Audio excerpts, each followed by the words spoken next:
कांच गड़ जाए तो टीटनेस का इंजेक्शन लगाना है, अगर लोहा गड़ जाए तो टीटनेस का इंजेक्शन लगाना है। वो बोर्ड दिख रहा है, ये बोर्ड उन्होंने तब लगवाया था जब सरकारी अस्पताल कटंगी में सोनोग्राफी की मशीन आई थी। शरीर के किसी हिस्से में कील लग जाए, कांच से कोई अंग कट जाए, जानवर के काटने से घाव हो जाए या फिर खेल कूद के दौरान चोट लग जाए तो टीटनेस का इंजेक्शन लगवा लेना चाहिए। आमतौर पर बचपन से यह सलाह आप सभी को मिली होगी। डॉक्टर भी घटना दुर्घटना में मरीजों को सबसे पहले टीटनेस का ही इंजेक्शन लगाते हैं। सरकारी अस्पताल में यह इंजेक्शन आसानी से मिल जाता था, हाँ मिल जाता था, लेकिन अब नहीं। अब अगर आपको टीटनेस का इंजेक्शन लगवाना है तो मार्केट यानी मेडिकल से खरीद कर लाना पड़ेगा, क्योंकि ऐसा बताया जा रहा है कि शासन स्तर से अस्पतालों को पर्याप्त संख्या में यह इंजेक्शन नहीं मिल रहे हैं, जिसकी पड़ताल करने हम कटंगी के वीर शिरोमणि महाराणा प्रताप सामुदायिक स्वास्थ्य केंद्र पहुंचे। यहाँ मरीजों के लिए करीब 4 माह से टीटनेस के इंजेक्शन नहीं हैं। ऐसे में मरीजों, गर्भवती महिलाओं के परिजनों को खुद ही अपने खर्च पर बाजार से इंजेक्शन खरीद कर लाकर लगवाने पड़ रहे हैं। जिला अस्पताल से अप्रैल 2025 के बाद से टीटनेस के इंजेक्शन की सप्लाई नहीं हो पाई है, जिसका खामियाजा यहां घटना दुर्घटना के बाद पहुंचने वाले मरीजों को भुगतना पड़ रहा है। मरीजों से साफ कह दिया जाता है कि इंजेक्शन नहीं है, आप बाजार से लेकर आ जाओ और लगवा लो। ऐसी स्थिति में सर्वाधिक परेशानी उन गरीब मरीजों को होती है जिनका इस दुनिया में कोई नहीं है और वह किसी तरह से अपना गुजारा करते हैं। कटंगी अस्पताल में घटना दुर्घटना की रोजाना तकरीबन 7 से 8 तक की संख्या में मरीज टीटनेस के इंजेक्शन लगवाने के लिए आते हैं, लेकिन इंजेक्शन नहीं होने के कारण मरीजों और उनके परिजनों को बाजार से इंजेक्शन खरीद कर लाकर लगवाना पड़ रहा है। तहसील मुख्यालय के सामुदायिक स्वास्थ्य केंद्र के जब यह हाल है तो ग्रामीण अंचलों के प्राथमिक स्वास्थ्य केंद्रों की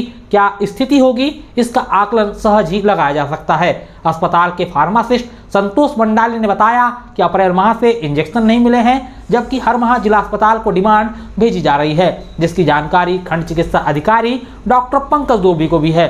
तो ऐसे में हमने मुख्य चिकित्सा एवं स्वास्थ्य अधिकारी परेश उपलव से दूरभाष पर बातचीत की। उन्होंने बताया कि शासन स्तर से केवल बच्चों के लिए ही इंजेक्शन दिए जा रहे हैं। हमने बीएमओ से कह रखा है कि वह अपने आदेश से इंजेक्शन क्रय कर लिया करे, क्योंकि अभी क्या है, ये अप्रैल से नहीं आया मुझे।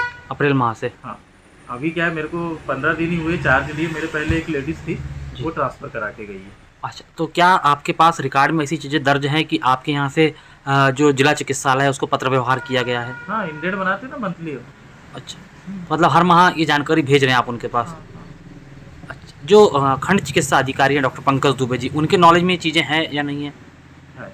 उनके नॉलेज में भी है। अस्पताल के बाहर इस पोस्टर में जो खिलखिलाता हुआ चेहरा दिखाई दे रहा है वह सत्ताधारी दल के नेता क्षेत्रीय विधायक गौरव सिंह पारधी का है। इस पोस्टर के जरिए लाभार्थी बंधुओं की ओर से गौरव भैया का सोनोग्राफी मशीन के लिए बहुत बहुत आभार जताया गया है। अब इस मशीन का लाभ लाभार्थी बंधुओं को मिला या नहीं हम तो नहीं बता सकते, लेकिन गर्भवती महिलाओं को लाभ नहीं मिल पा रहा है। इतना जरूर तय है, करीब 1 साल पहले ही अस्पताल में सोनोग्राफी मशीन की शुरुआत हुई। शुरुआती दिनों में प्रतिदिन गर्भवती महिलाओं की इस आधुनिक मशीन से जांच हो रही थी, लेकिन अब मशीन भी सप्ताह में 6 दिन धूल खाती है। वजह सोनोग्राफी मशीन का संचालन करने वाले स्टाफ की कमी। अस्पताल में स्त्री रोग विशेषज्ञ और एनेस्थीसियोलॉजिस्ट का पद खाली है। सोनोग्राफी मशीन का संचालन सप्ताह में केवल 1 ही दिन होता है, वह भी तब जब जिला अस्पताल बालाघाट में स्त्री रोग विशेषज्ञ कटंगी आती हैं। सरकारी अस्पताल में एक नहीं बल्कि 2 सोनोग्राफी मशीन है। इसमें एक मशीन विधायक गौरव सिंह पारधी के प्रयासों से है, ऐसा उनका दावा है, और दूसरी मशीन सरकार ने स्वास्थ्य सेवाओं में इजाफा करते हुए दी है। लेकिन इन मशीनों का क्या, क्योंकि यह मशीन तो भगवान भरोसे नहीं चलती, इनके संचालन के लिए संचालकों का होना जरूरी है, जो अस्पताल में नहीं है। मेरे पीछे विधायक गौरव सिंह पारधी का हर साल खिलखिलाता हुआ बोर्ड दिख रहा है। ये बोर्ड उन्होंने तब लगवाया था जब सरकारी अस्पताल कटंगी में सोनोग्राफी की मशीन आई थी। यह सोनोग्राफी की मशीन चालू तो है, लेकिन इस मशीन को जो संचालित करते हैं उन पदों पर यहाँ पर अब तक किसी की नियुक्ति नहीं की गई है। एक यहाँ पर महिला चिकित्सक थी, उनका स्थानांतरण होने के बाद से यह पद खाली पड़ा है। आपको बता दें कि सरकारी अस्पताल कटंगी में ना तो गायनेकोलॉजिस्ट है और ना ही एनेस्थीसिया। ऐसे में जो गर्भवती महिलाएं यहाँ अपना उपचार कराने के लिए आती है, उनका समय पर उपचार नहीं हो पाता। सरकारी अस्पताल कटंगी में किसी धड़ान्य परिवार, सरकारी मुलाजिम और जनप्रतिनिधियों के परिवार के सदस्यों का उपचार नहीं होता। इन परिवारों के किसी सदस्य को कोई कांटा भी चुभ जाए तो वह अपना इलाज किसी बड़े प्राइवेट अस्पताल में कराते हैं। सरकारी अस्पताल के डॉक्टर के कक्ष के बाहर खड़ी मरीजों की कतार तो यही बता रही है।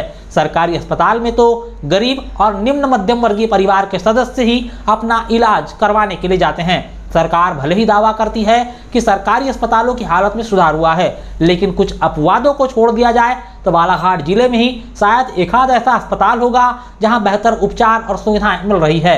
इधर सत्ताधारी दल के विधायक गौरव सिंह पारदी पूर्व के विधायकों की तरह ही कटंगी के सामुदायिक स्वास्थ्य केंद्र को सिविल अस्पताल बनाने की तैयारी में है। सिविल अस्पताल का दर्जा मिलने के साथ ही एक नए अस्पताल भवन की इमारत का निर्माण प्रस्तावित है। शीघ्र ही निर्माण प्रारंभ होगा, किंतु कटंगी को नई इमारत से अधिक चिकित्सकों और स्वास्थ्य कर्मचारियों की जरूरत है, जिस ओर ना तो विधायक का ध्यान है और ना ही सरकार वैसा ध्यान दे रही है जैसा विज्ञापनों में दावे करती है।